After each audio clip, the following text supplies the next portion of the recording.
One day, as I went outside to hang the laundry, I noticed mackerel clouds in the sky, a sure sign of fall's arrival. It looks like it's going to be another hot day, I thought to myself, and my gaze inadvertently drifted towards a separate house. On the same property as our home, there is this separate house where my son Michael, his wife Sophia, and their son Liam, a family of 3, live. It seems that every time Sophia comes to our house, she takes with her household items such as toilet paper, detergent, and shampoo, and even money from my wallet without my knowledge. However, since I had never witnessed such incidents and had no concrete proof, I couldn't say anything. The household expenses were rapidly depleting, so I decided to take up a part-time job.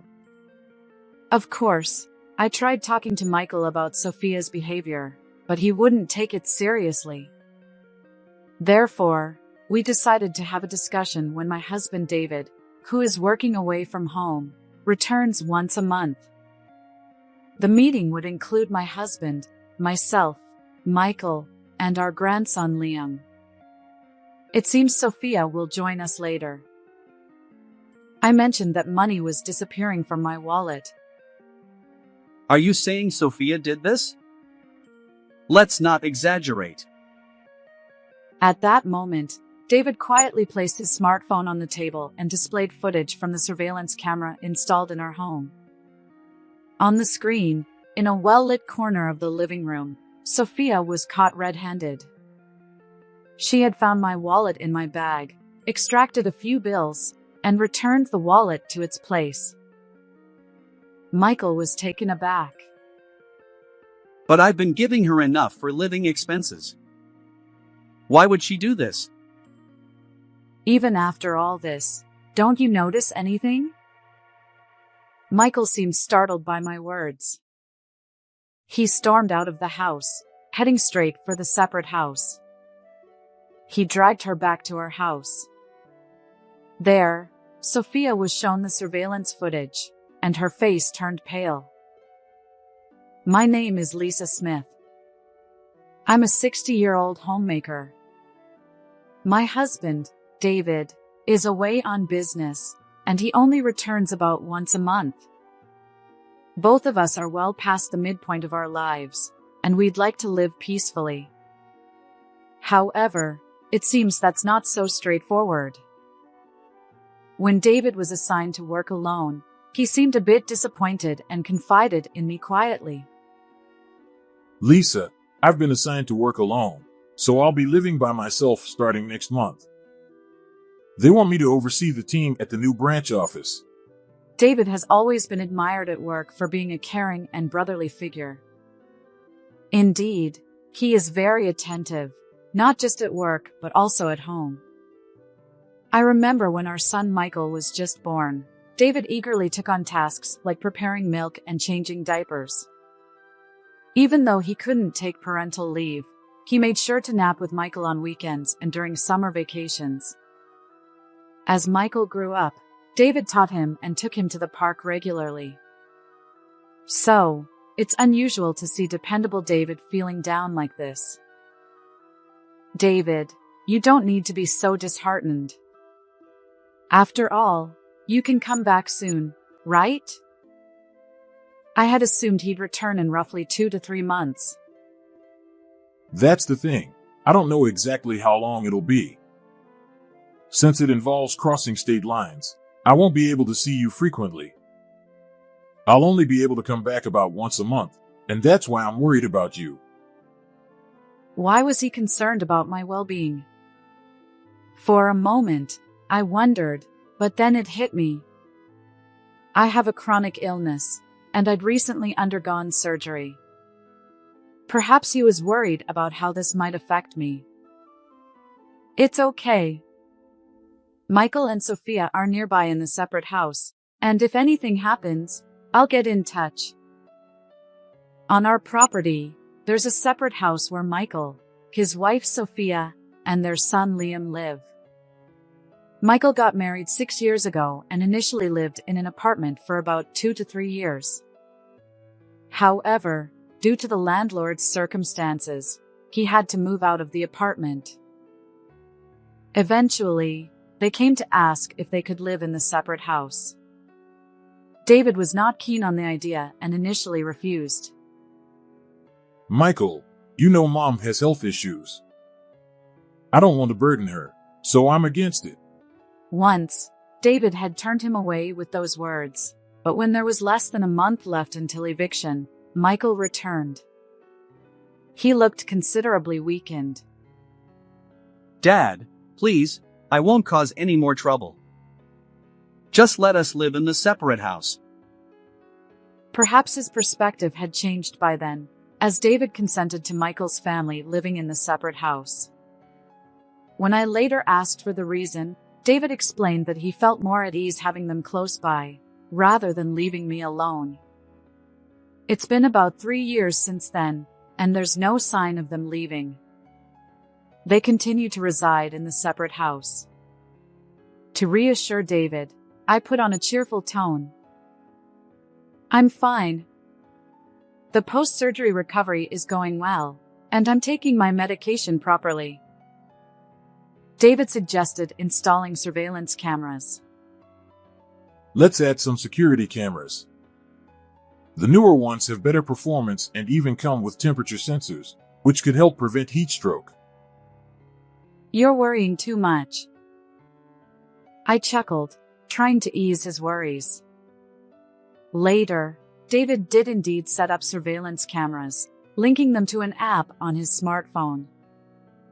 I was surprised at first, but since they were positioned high up, they didn't bother me much. Within a week, David left reluctantly, and now I live alone in a house that feels almost too spacious.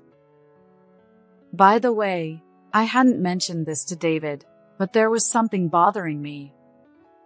It concerned Michael's wife, Sophia. Despite being a full-time homemaker, she frequently left Liam with me and went out somewhere. Occasionally meeting up with mom friends for lunch is understandable, but was it really necessary to do so that often? Moreover, when Liam occasionally came to our house with her, she always seemed to take something with her. Lisa, I'm taking some toilet paper with me. At first, it was just that, so I didn't pay much attention. But gradually, it escalated to household items like detergent, shampoo, and body wash. There was even a time when she tried to take some dishes.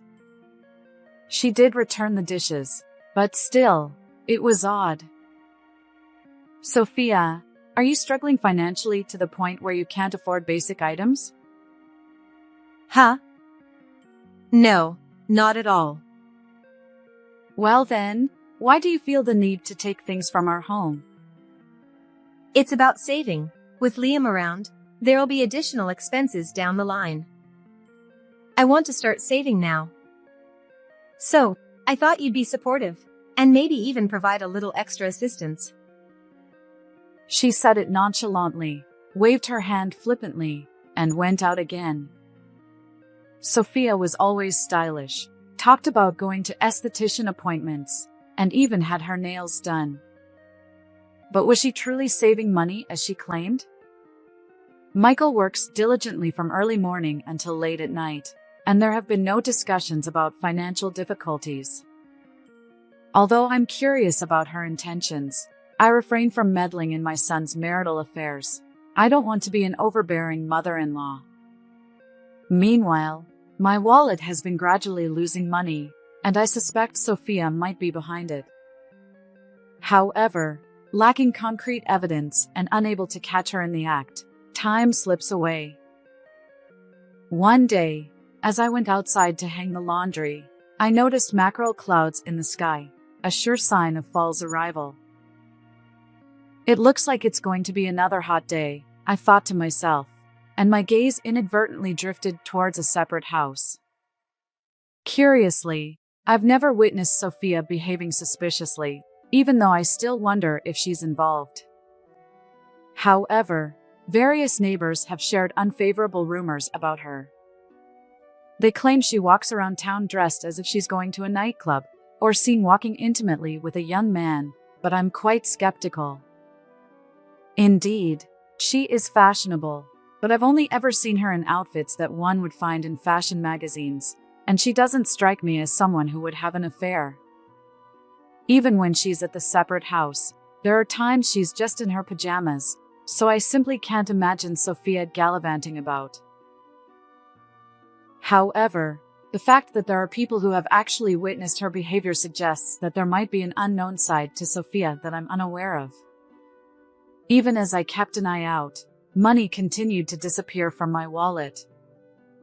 As my living expenses dwindled, I decided to start working part-time until I could gather concrete evidence.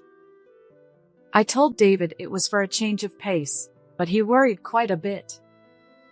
Eventually, he agreed under the condition that I wouldn't overexert myself.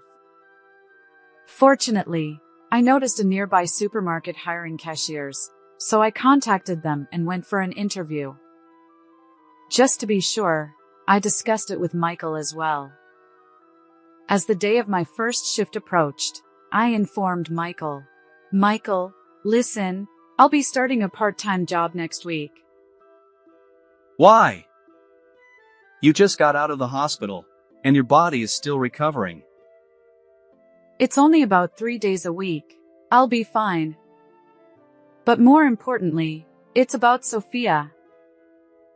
I decided to take a chance and talk to Michael about Sophia's behavior, thinking he might say something that could lead to some progress. What's wrong with Sophia? Well, lately, she's been taking things from my home, like toilet paper, shampoo, and other everyday items. Could it be that you're having financial difficulties? But Michael was clearly upset. That's not true. I consistently contribute money every month, and Sophia handles the finances. She used to work in accounting, after all. So, she manages our household expenses properly. Well, is that so? But she really is taking things from my home. And about the money. Money? Are you saying Sophia is taking it? Michael looked at me with a puzzled expression. Yes, little by little, money is disappearing from my wallet. She probably thinks she hasn't been caught yet, but this ongoing situation is troubling for me. Could you subtly mention it to her too? Mom, are you losing your mind? Even so, that's impossible. Michael sighed heavily, seemingly unwilling to believe me, and from then on, he wouldn't entertain any further discussion. The next day, I informed Sophia about my decision to start working part-time and explained that it would be difficult for me to continue looking after Liam. This conversation happened just when Sophia had asked if I could take care of Liam for her. Sophia scowled and complained. Huh? Then who will look after Liam? Sophia, let me be clear. Please take care of your own child. Why do you always leave Liam with me and go somewhere? Where are you going? When I asserted myself, Sophia let out a small sigh and glared at me. Fine, fine. I understand. I won't ask anymore. Without answering my question, she pulled Liam's hand and retreated into the separate house. Nervous, I felt a cold sweat on my back. From that day on, only Liam would come over, cheerfully calling, "Grandma, let's play." I welcomed Liam into the house, exasperated by Sophia's predictable absence. Perhaps once I started my part-time job, she would change her ways. With that faint hope, I spent the week. And then came my first day at work. The short shift ran from 10 a.m. to 3 p.m. Having been a homemaker for so long, I felt nervous returning to work. Despite the simple title of cashier, the responsibilities and learning curve were multifaceted. Armed with a notepad and pen, I learned the ropes from a young female cashier. She was in her 20s, far more composed than I was, and efficiently explained everything, from loyalty cards to self-checkout. Her name tag also bore a golden badge that read Customer Service Master, and her demonstration of register procedures was impressive. There were so many things I needed to learn that my mind was spinning. I have to get this down pat, I told myself as I made my way home, finally reaching the gate of my house. As I rummaged through my bag for the house key, I noticed Liam standing in front of my gate. Curious, I approached him cautiously. Unaware that my previous thoughts had vanished, I called out to him, "Liam, what are you doing here?" Startled by his name, Liam looked up. Tears welled in his eyes, and his runny nose accompanied his sobs. Surprised, I quickly retrieved a pocket tissue from my bag and wiped away his tears and mucus. "What's wrong? Did something sad happen?" Liam explained that he had been waiting here all day for me to come out of the house. But since I hadn't emerged, he asked his mother. Grandma isn't here because she went to work. Upon hearing this, Liam felt devastated and had been crying here. He looked up at me with his runny nose and tear-streaked face. Why did Grandma have to leave? Is it because of my job that I can't play with you anymore? I was taken aback by his words. Job? What job are you talking about? Liam handed me a small piece of paper, saying, This? Unfolding it, I read Sophia's handwriting. Liam's job: transfer money from Grandma's wallet to Mom's wallet once a day. The instruction left me wide-eyed. Huh? I stammered, staring alternately at the words and Liam's face. Trembling, I asked, Liam, did Mom tell you to do this? He nonchalantly replied, Yep. Mom said it's my job. I'm supposed to be responsible. Mom gave me this paper. While my face almost twitched with the effort, I managed to invite Liam inside, where he gulped down juice. His innocent enjoyment contrasted sharply with my shock. I couldn't believe that Sophia would involve such a young child in stealing money. Could this really be happening? I had no concrete evidence. When could this have happened? I've been keeping an eye on Liam all along, and it's not easy to lose sight of a 5-year-old. How could he have taken money from my wallet without me noticing? Suddenly, something clicked in my mind.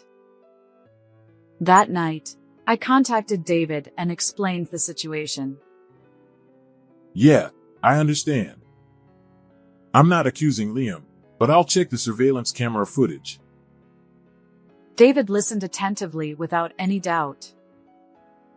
3 days later, he contacted me. Hello, Lisa, I've discovered something serious. What? I was taken aback. It seemed Liam was indeed the culprit, but what shocked me even more was that the surveillance footage captured Sophia instructing Liam on how to take money from my wallet. Indeed, I hadn't told her about the surveillance camera, but even so, to steal someone's money in broad daylight is just outrageous. I am planning to visit you this weekend. This is unacceptable. Let's talk to Michael and Sophia. Yes, that's right. I replied, my heart heavy. But now that I knew the truth, I had to address it properly. Despite spending these days leading up to the weekend in a somber mood, the distraction of my part-time job allowed me to momentarily forget the situation. And so, the weekend arrived. Although the weather forecast had predicted a direct hit from a typhoon, it veered westward, leaving our area with clear skies. However, despite the sunny weather, a storm brewed within our home. David took an earlier train than usual to discuss the matter. His expression showed traces of weariness, Yet an unmistakable anger simmered beneath the surface. I sensed that today would be tumultuous. As soon as David returned, he walked toward the separate house and urgently summoned Michael and Sophia. However, only Michael and Liam arrived. Seated across the living room table, David and I faced Michael and Liam. Michael, what's going on with Sophia? Didn't I tell her to come too? Well, she said she'd come later. The heavy atmosphere seemed to trip up Michael's response. As if mocking the tension, the ice cubes in the glass beside him clinked together. I wanted to talk to her too. Actually, I especially wanted to talk to her. But never mind. First, I'll tell you, Sophia has been taking things from this house. Michael looked taken aback.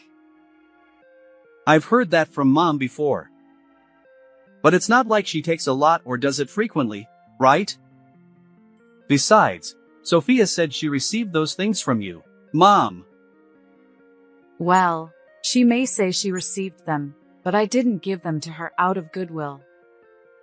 She forcibly takes them, saying that she needs to save money for Liam's future expenses and that it would be okay for me to help out. Huh? Is Sophia really doing something like that? And about the money disappearing from my wallet. Wait, are you saying Sophia is acting like a thief? Enough with the jokes. At that moment, David pulled out his smartphone and placed it quietly on the table. This isn't a joke. There's evidence of Sophia instructing Liam to take money, and the surveillance footage shows Liam removing money from Lisa's wallet every day. Michael looked stunned. On the screen, in a bright corner of our living room, Sophia rummaged through my bag, found my wallet, and discreetly removed several bills before returning the wallet to my bag. She then showed the money to Liam, crouching down as if teaching him something. Although the conversation was fragmented, it revolved around. Money is like this. Take this much from Grandma's wallet. Liam nodded resolutely, Got it. and Sophia hugged him tightly. Watching this scene unfold, Michael was left speechless, fixated on David's smartphone screen. David explained. This footage is from the surveillance camera I installed due to concerns about Lisa's illness. I never imagined it would be useful in such a way. Besides, there's more. The footage shows Liam taking money from Lisa's wallet. David manipulated his smartphone, displaying another video. Although I couldn't pinpoint when Liam had been taking money, this footage finally revealed the truth. As I stood up to take my medication, Liam swiftly extracted cash from my wallet. The timing coincided with my regular medication schedule, making it easy for even a young child like Liam. What? I trusted her. It's despicable to involve an innocent child in wrongdoing. She should be ashamed. David, who rarely displayed anger, spoke sternly. Michael flinched, and Liam looked visibly distressed. But I provide enough for living expenses. Why would you do this, Liam? Liam hesitated before answering. Mom's job is giving money to a man, so she said it's not enough. A man? Yeah, Mom always puts on makeup and goes somewhere. But I'm not allowed to go. So I stay with Grandma. Michael scrutinized Liam with suspicion. His expression conveyed confusion. Could Sophia be involved in an affair? The room was charged with tension. Even after all I've said, you still don't get it? Michael, startled by my words, bolted out of the house with a furious look, dashed towards the separate house, and before I knew it, he was dragging Sophia back with him. Hey, that hurts. Let go. Sophia protested, while Liam, bewildered by the situation, looked on, his eyes welling up with tears. Sophia, what's going on? Explain. Why would you steal money from Mom's wallet when I provide enough for living expenses? And why involve Liam in this? Sophia stared at Michael, her expression a mix of shock and evasion. Her eyes seemed to ask how he knew. What are you talking about? Is there any proof that I did such a thing? Although Sophia dismissed the idea of evidence, Michael presented David's smartphone, placing it on the table. This is the evidence. You had Liam do the same, right? The footage shows Liam taking money from Mom's wallet every day. And during the day, where were you, leaving Liam with Mom? Were you having an affair with a man? Sophia's face turned pale as she watched the screen. Perhaps realizing the jig was up, she clung to Michael, confessing that it wasn't infidelity but rather her frequent visits to an escort club. I'm sorry. At first, it was just for fun. Liam and I spend so much time alone during the day, and the stress of having Lisa nearby was suffocating. I thought I'd do it just once for a change.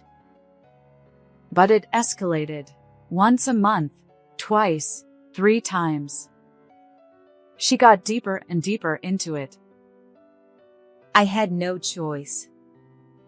I wanted to have fun too. But for that, I needed money. I wanted to spend it on my favorite man. I can't work because of Liam, and the allowance Michael gives me isn't nearly enough. Even so, stealing money from Mom's wallet is no different from being a thief. I apologize. I won't go anymore. I won't visit the escort club anymore. I'll return the stolen money. Please forgive me. I beg you. Sophia pleaded tearfully with Michael, but he seemed furious and unyielding. No! Absolutely not. We're getting a divorce. But despite her tearful pleas, Michael remained resolute, eventually serving her with divorce papers. I had been keeping notes on the amount of money lost, so I used that information to create an itemized bill, which I handed over.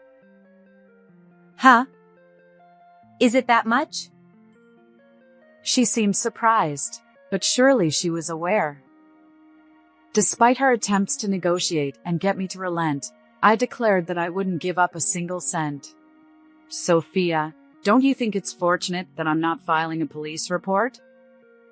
Even though your family, repeatedly stealing like this would lead to immediate arrest. When I said this firmly, she fell silent, biting her lower lip, and left my presence. Additionally, during the divorce proceedings, Michael demanded alimony from Sophia. A colleague at work recently divorced and recommended a good lawyer. Surprisingly, even in this situation, rumors circulated that Sophia couldn't quit her escort club visits and had accumulated tens of thousands of dollars in debt. I couldn't fathom what drove her to such extremes, but it seemed only a matter of time before things spiraled out of control. As for me, now that I no longer need to work part-time, I quit the supermarket job and spent my days relaxing at home. Although the separate house remained unoccupied, Michael and Liam moved into the second floor of the main house. Michael obtained custody of Liam and became his guardian. My routine remained the same, looking after Liam while Michael worked during the day, but at least I no longer worried about money being taken. Liam will start kindergarten next year. I wonder if Michael has already gone through the procedure? I should ask to be sure, I muttered while flipping pancakes for lunch. Just then, David returned home.